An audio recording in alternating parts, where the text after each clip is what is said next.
ओम शांति। अलबेलापन ना आए उसकी विधि क्या है? उसकी विधि है सदा स्वचिंतन करो और शुभचिंतक बनो। स्वचिंतन की तरफ अटेंशन कम है। अमृत वेले से लेकर स्वचिंतन शुरू करो और बार बार स्वचिंतन के साथ साथ स्वयं की चेकिंग करो। चेकिंग नहीं करते, चिंतन नहीं करते। इसको एक दृढ़ संकल्प की रीति से अपने जीवन का निजी कार्य नहीं बनाते, इसलिए अलबेलापन आता है। जैसे भोजन खाना एक निजी कार्य है ना, वह कभी भूलते हो क्या? आराम करना ये निजी कार्य है ना। अगर एक दिन भी 2-4 घंटे आराम कम करेंगे तो चिंतन चलेगा। नींद कम की जैसे उसको इतना आवश्यक समझते हो, वैसे स्वचिंतन और स्वयं की चेकिंग इसको आवश्यक कार्य ना समझने के कारण अलबेलापन आता है।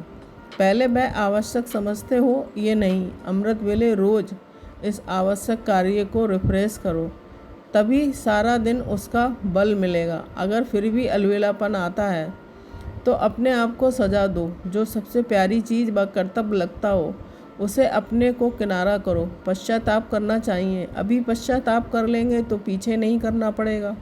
रोज़ अमृत वेले अपनी महिमा, बाप की महिमा, अपना कर्तव्य, बाप का कर्तव्य रिवाइज करो। एक निजी नियम बनाओ। अलबेलापन तब आता है जब सिर्फ डायरेक्शन समझा जाता है, नियम नहीं बनाते। जैसे दफ्तर में जाना जीवन का नियम है तो जाते हो ना, ऐसे निज निज को नियम दो। अमृत वेले उठकर अपने नियम को दोहराओ। मेरे जीवन की क्या विशेषताएं हैं, ब्राह्मण जीवन के क्या नियम हैं, और हर घंटे चेकिंग करो कहाँ तक नियम को अपनाया है।